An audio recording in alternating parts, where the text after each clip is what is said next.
প্রিয় কৃষি উচ্চ ভর্তিচ্ছুক পরীক্ষার্থীরা, হোপফুলি তোমরা ভালো আছো এবং তোমাদের প্রিপারেশনটা দিন দিন সমৃদ্ধ হচ্ছে। তোমাদের প্রিপারেশন লেভেলকে আরও সমৃদ্ধ করতে সুজিত স্পেশাল ব্যাচ যে কোশ্চেন সলভিং ক্লাসটা নিয়ে আসছে, তারই ধারাবাহিকতা আজকে ফিজিক্স কোশ্চেন সলভিং 2020-21, অর্থাৎ এগ্রি জিএসটির 2020-21 সেশনের ফিজিক্সের কোশ্চেনগুলো আসছিল, সেই কোশ্চেনের সমাধান ক্লাসটা এখন আমরা রেকর্ড আকারে নিব। তো চলো ক্লাসটা দেখি। বলছে একটি কণা 2 মিটার ব্যাসার্ধের বৃত্তাকার পথে প্রতি মিনিটে 30 বার আবর্তন করে। রৈখিক বেগ কত? আমরা জানি রৈখিক বেগ v=ωr, অর্থাৎ কৌণিক বেগের সাথে তার ব্যাসার্ধ গুণ করলে রৈখিক বেগ পাওয়া যায়। এখন রৈখিক বেগ চেয়েছে, কৌণিক বেগ ডিরেক্ট দেওয়া নেই, এর পরিবর্তে আমরা লিখতে পারি 2πn/t, ω=2πn/t × r। তাহলে 2πn এর মান কত? 30 বার। কতবার ঘুরে? 30 বার ঘুরে। কত মিনিটে? 1 মিনিটে, মানে 60 সেকেন্ডে। ব্যাসার্ধ কত? 2। তাহলে কাটাকাটি করলে এই 30 এটা কেটে যায়, অ্যান্সার হচ্ছে 2π। ঠিক আছে, অ্যান্সার হলো 2π মিটার পার সেকেন্ড। ওকে, এটাই ছিল আমাদের জিএসটি এগ্রি 20-21 সেশনের ফিজিক্সের প্রথম কোশ্চেন। দ্বিতীয় কোশ্চেন যাই, কোশ্চেনটা আসছে চলতড়িৎ থেকে। 6 ভোল্ট শক্তির উৎস দ্বারা একটি বাতির মধ্য দিয়ে 0.3 অ্যাম্পিয়ার বিদ্যুৎ 2 মিনিট ধরে প্রবাহিত হলো। এই 2 মিনিটে, ওই 2 মিনিটে মানে যে 2 মিনিট ধরে তড়িৎ প্রবাহিত হচ্ছে, ওই 2 মিনিটের হিসাবটাই চাচ্ছে। বাতিটি দ্বারা শক্তি ব্যয়ের পরিমাণ।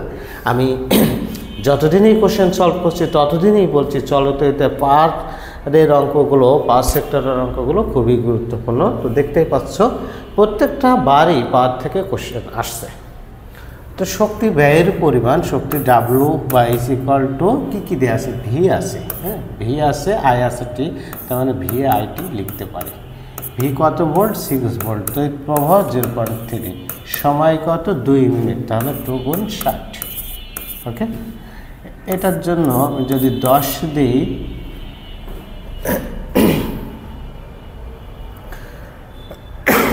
তাহলে কাটাকাটি করি, এই 0 এই 0 কাটবে, এটা গুণ করলে 636, 36 × 2 হচ্ছে 72, তা 72 × 3, তাহলে 3 × 2 = 6, 3 × 7 = 21 জুল। ওকে, 216 জুল। কাঙ্ক্ষিত আনসার হলো 216 জুল। আশা করি বুঝছো তোমরা। পরে কোশ্চেনটা দেখি।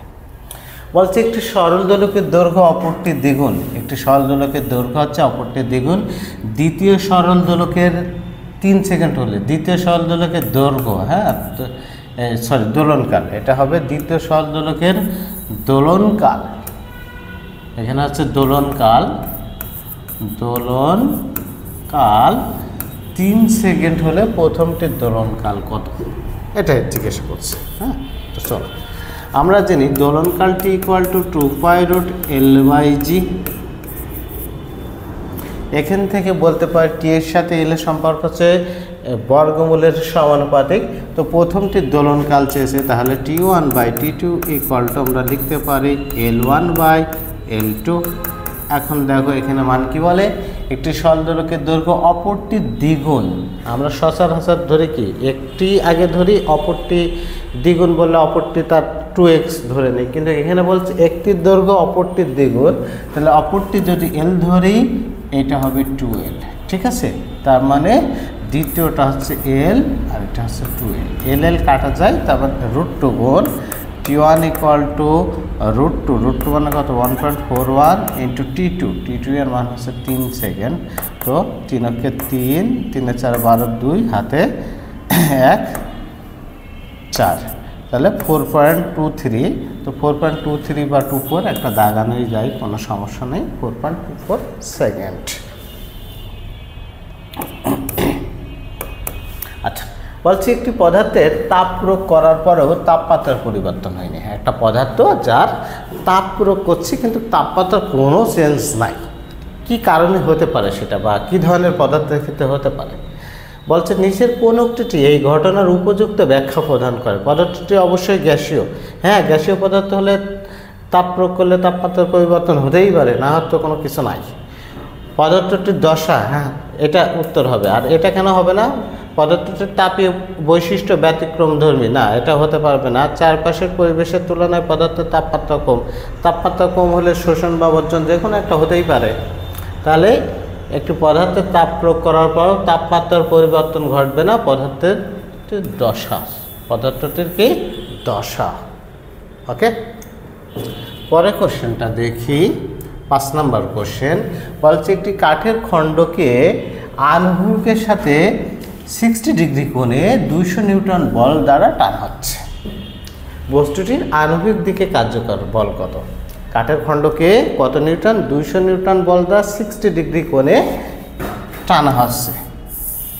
এটা ধরে নিলাম 90 ডিগ্রি, এটা হচ্ছে 60 ডিগ্রি কোণে এই 200 নিউটন বল দ্বারা টানা হচ্ছে। এটা এক্স অক্ষ, এটা হচ্ছে ওয়াই অক্ষ। আমরা জানি এক্স অক্ষ বরাবর ক্রিয়া করে হচ্ছে কস থিটা, সেই বল বা বেগের কস থিটা। তাই এখানে বল আছে কত? 200 ইন্টু কস কত ডিগ্রি? 60 ডিগ্রি।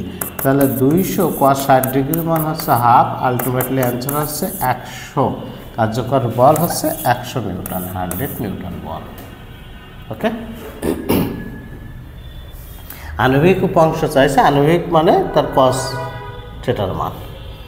একটি তামার তারের রোধ আর এর দ্বিগুণ দৈর্ঘ্য দ্বিগুণ ব্যাসার্ধ বিশিষ্ট একটি তামার তারের রোধ কত? একটা তামার তার যার রোধ দেওয়া আছে হচ্ছে আর, প্রাথমিক স্টেপ। তারপর বলছে দৈর্ঘ্য কি দ্বিগুণ আর ব্যাসার্ধ দ্বিগুণ করলে তখন রোধটা কেমন হবে বা কত হবে সেটা আপনাকে বের করতে বলছে। আমরা জানি রোধ R equal to rho L by A সমান লিখতে পারি rho L by pi R square. রোধের সাথে দৈর্ঘ্যের সমানুপাতিক সম্পর্ক, ব্যাসার্ধের ব্যাস বা ব্যাসার্ধের বর্গের ব্যস্তানুপাতিক সম্পর্ক। তো এখান থেকে আমি লিখতে পারি R2 by R1 equal to L2 by L1 into R1 by R2 তার হোল স্কোয়ার। দেখো তো দৈর্ঘ্য কত গুণ বলেছে? দৈর্ঘ্য দ্বিগুণ, তাহলে প্রাথমিক দৈর্ঘ্য আমি 1 ধরবো, সেকেন্ডটা এটা 2 ধরবো। ব্যাসার্ধ কত? দ্বিগুণ ব্যাসার্ধ, তাহলে প্রাথমিকটা 1, সেকেন্ডটা এটা 2। Ultimately R2 equal to 2 into 1/4 into R1 পাইলাম। তো এটা একটা কাটলে 2 আর R1/2। R1 এর মান দেওয়া আছে, দেখো তামার তারের রোধ হচ্ছে R, তার মানে R/2, R/2 রাইট অ্যান্সার। একটা তামার তারের দৈর্ঘ্য ছিল আর, একটা তামার তারের রোধ ছিল আর, যার দৈর্ঘ্য দ্বিগুণ আর ব্যাসার্ধ দ্বিগুণ করার ফলে তার রোধটা হয়ে গেছে অর্ধেক পরিমাণ। ঠিক আছে, আমরা এত বড় অঙ্ক না করেও অ্যান্সার বলতে পারি আমরা যদি ভালোভাবে বেসিক বুঝি। দৈর্ঘ্যের সাথে সমানুপাতিক সম্পর্ক, দৈর্ঘ্যের সাথে যেহেতু সমানুপাতিক সম্পর্ক, দৈর্ঘ্য দ্বিগুণ করার ফলে রোধ হয়েছে কত গুণ? দ্বিগুণ। আর ব্যাসার্ধ দ্বিগুণ করার কারণে কত হয়ে যাবে? 1/4 গুণ হবে। তাহলে 2 গুণ 1/4, তার মানে আলটিমেটলি হাফ গুণ হবে। আলটিমেটলি কত গুণ? হাফ গুণ। তাহলে আর ছিল R/2 হয়ে যাবে। ঠিক আছে, এটা বেসিক কনসেপ্ট, যার যত ক্লিয়ার হবে সে তত দ্রুত সলভ করতে পারবা, তত বেশি নিয়ম চলে আসবে সামনে। 7 নাম্বার, দুটি সমমানের ভেক্টর একটি বিন্দুতে ক্রিয়াশীল, এদের লব্ধির মান যে কোনো একটি ভেক্টরের মানের সমান। ভেক্টর দুটির মধ্যবর্তী কোণ কত? আমি আবার করি কোশ্চেনটা। দুটি সমমানের ভেক্টর, দুটি সমমানের ভেক্টর মানে দুইটা ভেক্টর সমান, অর্থাৎ P ইকুয়াল টু কিউ। লব্ধির মান কি বলছে? এদের লব্ধির মান যে কোনো একটি ভেক্টরের সমান। তাহলে P equal to Q equal to R, লব্ধিটা হচ্ছে যে কোনো একটা ভেক্টরের সমান। তাহলে আমরা বলতে পারি P equal to Q equal to R. আমি ক্লাসে পড়াইছি যখন দুইটা ভেক্টর এবং লব্ধির মান পরস্পর সমান, তখন মধ্যবর্তী কোণ আলফা ইকুয়াল টু 120 ডিগ্রি। তখন মধ্যবর্তী কোণ আলফা ইকুয়াল টু 120 ডিগ্রি। তাহলে কাঙ্ক্ষিত উত্তর হচ্ছে এ অপশন, 120 ডিগ্রি। ঠিক আছে, তারপরটা দেখি।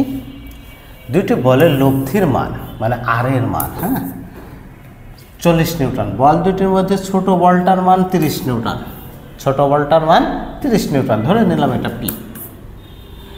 এদের লব্ধি বলের এবং এটি লব্ধি বলের লম্বভাবে ক্রিয়া করে। ওই বল দুটির মধ্যে ছোট বলটির মান 30 নিউটন, এই 30 নিউটন ওই লব্ধি বলের সাথে লম্বভাবে ক্রিয়া করতে হবে, প্রথম শর্ত। তারপর বলছে বড় বলটির মান কত, মানে যখন ক্ষুদ্রতম বল লব্ধি বলের সাথে লম্বভাবে ক্রিয়া করে তখন বড় বলের মানটা জিজ্ঞাসা করছে। এটাই হচ্ছে ঘটনা। আর যদি একটা চিত্র আঁকি,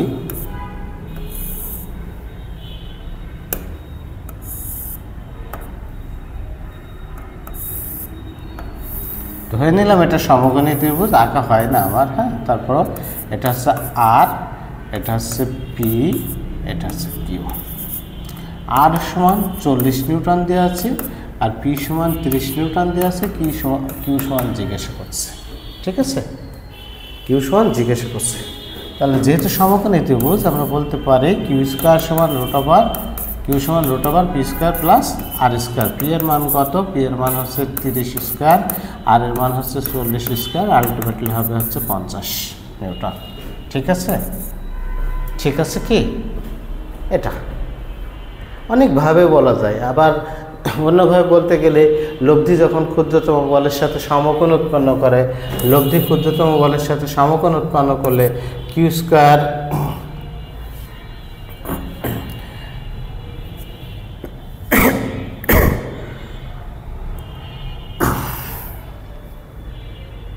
আর square equal to Q square minus P square লিখতে পারি। যখন লব্ধি ক্ষুদ্রতম বলের সাথে সমকোণ উৎপন্ন করবে তখন লব্ধির বর্গটা হবে বড় বলের বর্গ মাইনাস ছোট বলের বর্গটা বিয়োগ করলে হবে, সেটা বলতে পারি। আর সবচেয়ে ভালোভাবে সহজে বলতে পারি কিভাবে বলো তো? সমকোণী ত্রিভুজ লম্ব বরাবর ক্রিয়া করছে, তার মানে তো সমকোণী ত্রিভুজ উৎপন্ন হবেই। আর সমকোণী ত্রিভুজের বাহুগুলোর অনুপাত আমাদের মুখস্থ আছে 3, 4, 5। 3, 4, 5 এর সাথে আমি যদি 10 গুণ করি তাহলে এটা কত হবে? 30, এটা কত হবে? 40, এটা কত হবে? 50। তার মানে যেখানেই 30, 40 আছে অবধারিতভাবে আর একটা মান 50 হবে। ঠিক আছে, অবধারিতভাবে আর একটা মান 50 হবে, মাস্ট বি, হতে বাধ্য। আমাদের সমকোণী ত্রিভুজের বাহুগুলোর অনুপাত আমরা সবসময় মাথায় রাখবো, তাহলে আমরা অনেক অঙ্ক করার হাত থেকে বেঁচে যাব। সমকোণী ত্রিভুজের বাহুগুলোর অনুপাত লিখে দিই 3:4:5, একে ডাবল করলে 6:8:10। হ্যাঁ, ইচ্ছা মতো করে নিতে পারবো। আচ্ছা, তারপর আছে 5, 12, 13, 5, 12, 13, তারপর আছে 8, 15, 17। এই তিনটা মান মুখস্থ করবো একটু। সমকোণী ত্রিভুজের বাহুগুলোর অনুপাত 3, 4, 5, তার মানে একটা মান 3 আর একটা মান 4 হলে অবধারিতভাবে আর একটা মান 5 আছে। 5, 12, 13, একটা মান 5, একটা মান 13, তাহলে আর একটা মান হবে 12। 8, 15, 17, একটা মান 8, একটা মান 15 হলে আর একটা মান 17 হবে। ঠিক আছে, এভাবে একটু মুখস্থ করো, অনেক সময় অঙ্ক করার হাত থেকে তোমরা বেঁচে যাবা, দেখে উত্তর বলে দিতে পারবা।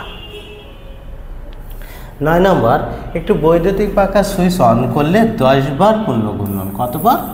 10 বার পূর্ণ ঘূর্ণনের পর পাখাটির কৌণিক বেগ 20 রেডিয়ান পার সেকেন্ড হয়। কৌণিক ত্বরণ কত? আমরা সিম্পলি রৈখিকভাবে লিখতে পারি। রৈখিক বেগের ক্ষেত্রে V square equal to U square plus 2as লিখতে পারি। কিন্তু এটা কি শেষ বেগ, এটা কি আদি বেগ, এটা হচ্ছে ত্বরণ, এসটা কি দূরত্ব ছিল। কিন্তু এটা কি বরাবর? কৌণিক বরাবর ঘুরছে। কৌণিক বরাবর ওমেগা দ্বারা প্রকাশ করা হয়। তাহলে omega F equal to omega I plus 2 alpha theta. Omega মানে কি? কৌণিক বেগ। ওমেগা এফ মানে ফাইনাল কৌণিক বেগ, মানে শেষ কৌণিক বেগ। ওমেগা আই ইনিশিয়াল কৌণিক বেগ, মানে প্রাথমিক কৌণিক বেগ। আলফা হচ্ছে কৌণিক ত্বরণ, থিটা হচ্ছে কৌণিক সরণ। ঠিক আছে, কৌণিক বরাবর যে সরণটা হয় এই থিটার ইকুয়ালটা আমরা লিখতে পারি 2πn, কারণ একবার ঘুরলে যে দূরত্ব অতিক্রম করে বৃত্তাকার পথে 2π দূরত্ব অতিক্রম করে, তাহলে যতবার ঘুরবে 2πn সংখ্যক। এখান থেকে মান চেয়েছে কৌণিক ত্বরণ আর আলফা ইকুয়াল টু লিখতে পারি omega F square minus omega I square by 2 theta. এখন আমি মান বসাই। ওমেগা ফাইনাল কৌণিক বেগ আছে 20 এর স্কোয়ার করলে 400। ওমেগা আই সুইচ অন করলে তার মানে আদি বেগ 0 ছিল। 2 থিটার মান কত? 2 পাই n, যেটার মান হচ্ছে 2 পাই n। কতবার ঘুরছে? 10 বার ঘুরছে, তাহলে 2 পাই ইন্টু 10, 2 পাই ইন্টু কত? 10। কাটাকাটি করি, এই শূন্য কাটি, 2 দুগুণে 4, এটা কাটলে কত? 10। তো আলটিমেটলি থাকে হচ্ছে 10/22 পাই। পাই মানে কত? 3.146 হয়। তাহলে 10কে 3 পয়েন্ট সামথিং দ্বারা ভাগ করলে অবশ্যই অ্যান্সারটা হবে 3 পয়েন্ট সামথিং। রাইট অ্যান্সার হচ্ছে C option, 3.18 radian per second square. এটা হচ্ছে কৌণিক ত্বরণের মান। পরের কোশ্চেন, একটি গাড়ি চলতে থাকলে তার টায়ারের ভিতরে কিছু তাপগতীয় প্রক্রিয়া চলে। এই প্রক্রিয়াটি হলো, একটা গাড়ি যখন চলে টায়ারের ভিতরে তাপগতীয় প্রক্রিয়া হয় ধ্রুব আয়তন প্রক্রিয়া। টায়ারের ভিতরে ধ্রুব আয়তন প্রক্রিয়া ঘটে। পরের কোশ্চেন, একটি থার্মোমিটার, একটি ত্রুটিপূর্ণ থার্মোমিটার বরফ বিন্দু হচ্ছে 5 ডিগ্রি সেন্টিগ্রেড এবং স্টিম বিন্দু 99 ডিগ্রি সেন্টিগ্রেড। যখন এই থার্মোমিটারটি 52 ডিগ্রি সেন্টিগ্রেড প্রদর্শন করে তখন ফারেনহাইট স্কেলের তাপমাত্রা কত? আমরা জানি xt minus X ice by X steam minus X ice. X ice মানে কি? 0 ডিগ্রি সেন্টিগ্রেড তাপমাত্রায় বা বরফ বিন্দুতে যে মানটা শো করে, রোধের অঙ্ক হলে রোধ, তাপমাত্রার অঙ্ক হলে তাপমাত্রা, চাপের অঙ্ক হলে চাপ, আয়তনের অঙ্ক হলে আয়তন, সব কিছুই বসতে পারে। এটা হচ্ছে 0 ডিগ্রি সেন্টিগ্রেড তাপমাত্রায়। আর এটা কি বাষ্প বিন্দু বা স্টিম বিন্দুতে যেটা প্রদর্শন করে। এক্সটি হচ্ছে ত্রুটিপূর্ণ থার্মোমিটার যে পার্ট প্রদর্শন করে সেটা হচ্ছে এক্সটি। যদি নাও বুঝতে পারি এক্সটি, কোনো সমস্যা নেই, বরফ বিন্দুটা বুঝবো, স্টিম বিন্দুটা বুঝবো, তৃতীয় মানটা হচ্ছে অবশ্যই এক্সটি এর মান। এটাই করতো তাপমাত্রার বিভিন্ন স্কেলের সাথে তুলনা করা যেতে পারে। যদি কোনো স্কেলের কথা স্পেসিফিক না বলা থাকে তাহলে আমরা সেন্টিগ্রেডের সাথে তুলনা করব। আর যদি কোনো স্পেসিফিক স্কেলের কথা বলা থাকে তাহলে অবশ্যই আমরা সেই স্কেলটা লিখব। এখানে বলছে ফারেনহাইট স্কেলের তাপমাত্রা কত, তাহলে এটা সমান ফারেনহাইট স্কেলটার সাথে তুলনা করব। ফারেনহাইট স্কেলের ক্ষেত্রে F-32/180। এখানে কিন্তু আচ্ছা 9 লিখলে হবে না, কারণ 9 লিখে আমরা 20 দ্বারা গুণ করি সমীকরণটাকে, আমরা ফুল ফর্মে লিখবো। হ্যাঁ, যদি সেন্টিগ্রেড বলতো তাহলে লিখতাম C/100। ওকে, কেলভিনে বলতো K-273/100, এভাবে লিখতাম। তাহলে এখান থেকে মানগুলো আমি বসাই। এখান থেকে F-32/180 ইকুয়াল টু আইসে কত আছে? আইসে আছে 5, স্টিমে কত আছে? 99 মাইনাস আইস, আর এটা মান কত আছে? 52। এই ক্যালকুলেশনটুকু করতে পারলে তোমাদের কাঙ্ক্ষিত অ্যান্সার পাবা। এটা বিয়োগ করলে 180 দ্বারা গুণ করলে তারপর -32, এই পাশে গেলে +32, কাঙ্ক্ষিত উত্তর পেয়ে যাবে। ঠিক আছে, আশা করি এই টপিক্সে তোমাদের যে ধরনের অঙ্কই আসুক না কেন আর সমস্যা হবে না। বলছে সৌরশক্তি কোন পদ্ধতিতে সৃষ্টি হয়? সৌরশক্তি সূর্যের অভ্যন্তরে ঘটে। সূর্যের অভ্যন্তরে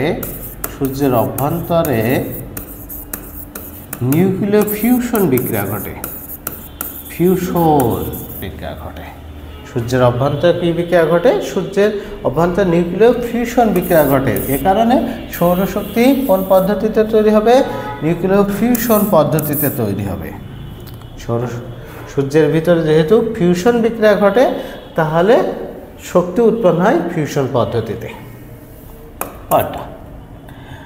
বলছে বলবিদ্যার বিভিন্ন মৌলিক ভৌত রাশিসমূহ হলো, বলবিদ্যার বিভিন্ন মৌলিক ভৌত রাশিসমূহ হচ্ছে দৈর্ঘ্য, ভর, সময়, তাপমাত্রা, দৈর্ঘ্য, ভর, দিগন্ততা, এ ধরনের। তার মানে রাইট অ্যান্সার হচ্ছে দৈর্ঘ্য, ভর, সময় মৌলিক রাশি। পরের কোশ্চেন 14 নাম্বার। 5 কেজি ভরের একটি রাইফেল থেকে 20 গ্রাম ভরের একটি বুলেট 1000 মিটার/সেকেন্ড গতিতে ছুটে যায়, পিছন থেকে রাইফেলের ধাক্কার বেগ কত? ঠিক আছে, রাইফেলের ধাক্কার বেগ কত? আমরা জানি mv = mv। এই এমটা হচ্ছে বন্দুকের ভর আর এটা হচ্ছে বন্দুকের বেগ। বন্দুকের বেগ মানে কি? বন্দুক কি সামনে চলে যায় না, বন্দুক পিছন দিকে যে ধাক্কা দেয় এই বন্দুকের বেগ হচ্ছে পশ্চাৎ বেগ। পশ্চাৎ বেগ সবসময় ঋণাত্মক হয়।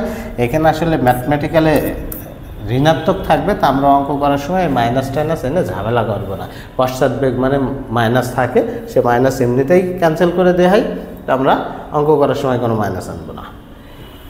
এমটা কি ছোট জিনিসের ভর, তার মানে গুলির ভর, এটা হচ্ছে গুলির বেগ। এখন এখানে কি বলেছে, পিছন থেকে রাইফেলের ধাক্কার বেগ কত, মানে বড় হাতের ভি চেয়েছে, তাহলে এম ভি বাই বড় হাতের এম। এম কত, গুলির ভর কত 20 গ্রাম, গ্রামকে আমি অবশ্যই কেজিতে নেব, মানে 1000 দ্বারা ভাগ করব। বেগ কত 1000 মিটার পার সেকেন্ড বাই বন্দুকের ভর কত 5, তাহলে এটা কাটে 20/5, তার মানে 4 meter per second. Right answer হচ্ছে 4 মিটার পার সেকেন্ড।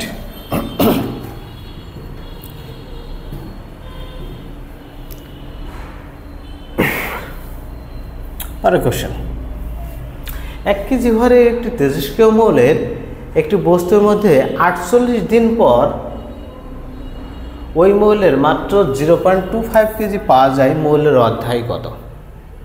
মৌলের অধ্যায়টা দেয়া নেই, বলছে 1 কেজি ভরের একটা বস্তু ছিল, 1 কেজি ভরের একটা বস্তু ছিল, সেখানে হয়েছে 0.25 কেজি। কতদিন পর? 48 দিন পর এই ঘটনাটা ঘটছে, তাহলে অধ্যায় কত সেটা জিজ্ঞাসা করছে, তাই না? তাহলে 0.25কে আমরা এভাবে লিখতে পারি না, 1/4, 1/4, তাই তো? আচ্ছা, আমরা জানি অবশিষ্ট পরমাণু 1/2n অংশ হলে, অবশিষ্ট পরমাণু 1/2n অংশ হলে সময় ইকুয়াল টু n গুণ অধ্যায়ু, সময় ইকুয়াল টু কি n গুণ অধ্যায়ু। দেখো আগে 1 কেজি ভর ছিল, এখন হয়েছে কত 0.25 কেজি, তার মানে অবশিষ্ট আছে 0.25 কেজি। 0.25 কেজিরে আমরা লিখতে পারি 1/4, 1/4 মানে 1/2 না?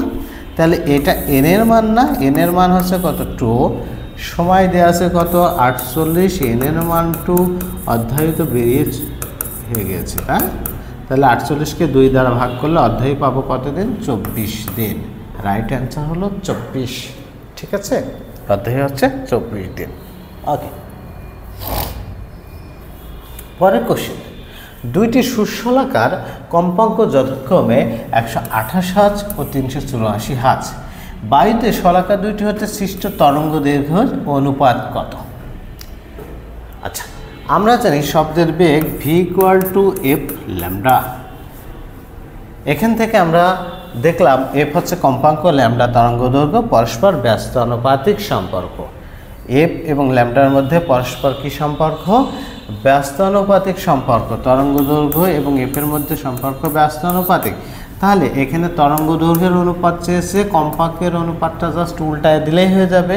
কম্পাঙ্কের অনুপাতটা উল্টায় দেব, তাহলে হয়ে যাবে 3:1, 3:1 হয়ে যাবে। হ্যাঁ, ঠিক আছে? তাহলে রাইট অ্যান্সার কত? 3:1। আর যদি এটাও আমাদের বুঝতে কষ্ট হয়, এটা কিন্তু শর্ট সিলেবাসের বাইরে, হ্যাঁ, তরঙ্গ অধ্যায় থেকে কোশ্চেনটা আসছে, এখান থেকে আমরা লিখব, এখান থেকে ব্যস্ত অনুপাতিক সম্পর্ক। তো আমরা লিখতে পারবো কি, λ1/λ2 = f2/f1।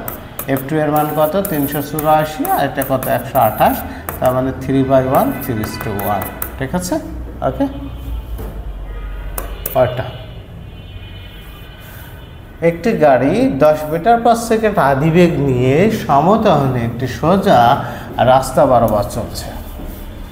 আদিবেগ কত? 10 মিটার পার সেকেন্ড আদিবেগ নিয়ে ও সোজা রাস্তা বরাবর চলছে। প্রথম স্টেটমেন্ট বলছে 100 মিটার দূরত্ব অতিক্রম করার পর গাড়িটি 20 মিটার পার সেকেন্ড বেগ প্রাপ্ত হলো। এই সোজা বরাবর চলছিল কত মিটার বলতো? 100 মিটার দূরত্ব অতিক্রম করার পর ওর বেগ হচ্ছে 20 মিটার পার সেকেন্ড। গাড়িটির ত্বরণ কত? আমরা জানি v² = e² + 2ah। এখান থেকে a = v² - u²/2s।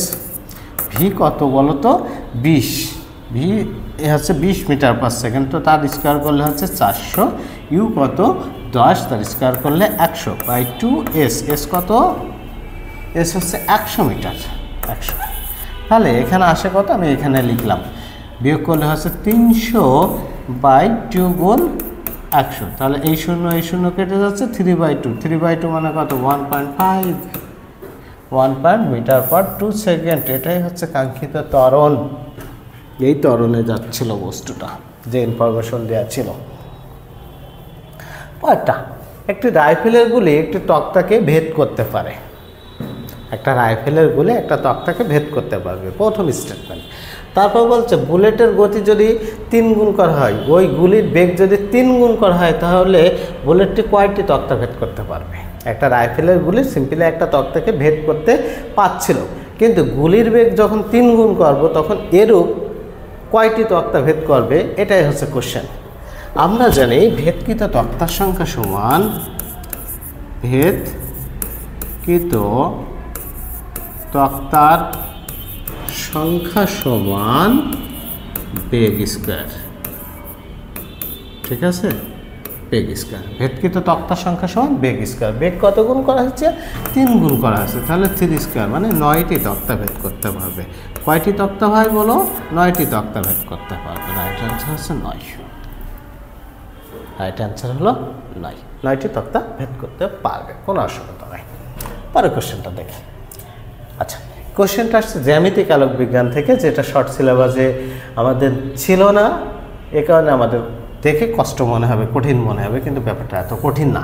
একটি পুকুর 6 মিটার গভীর, পানির প্রতিসরাঙ্ক 1.33 হলে পুকুরের আপাত গভীরতা কত? আচ্ছা, আমরা জানি প্রতিসরাঙ্ক mu equal to u/v। U বলতে প্রকৃত গভীরতা বাই আপাত গভীরতা।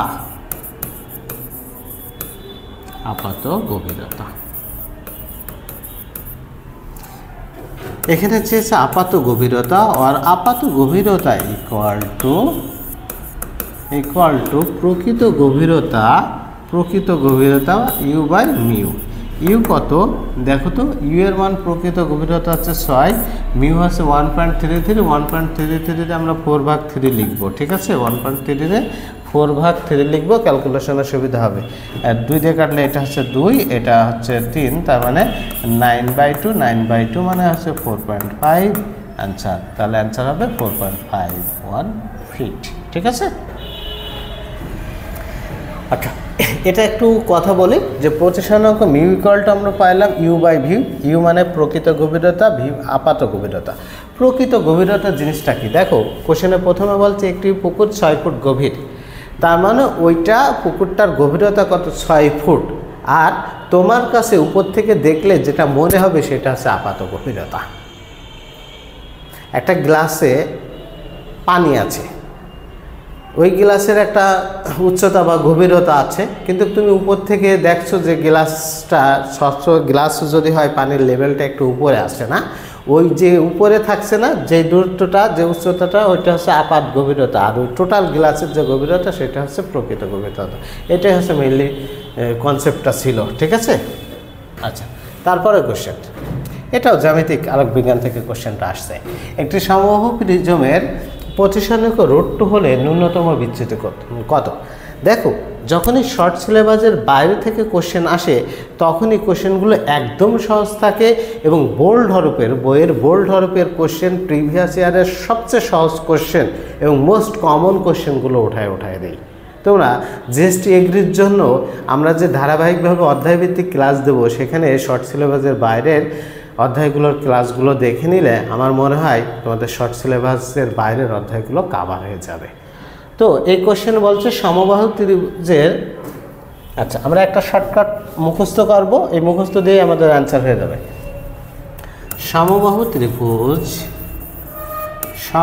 ত্রিভুজ এবং প্রতিসরাঙ্ক √3 হলে ন্যূনতম বিচ্যুতি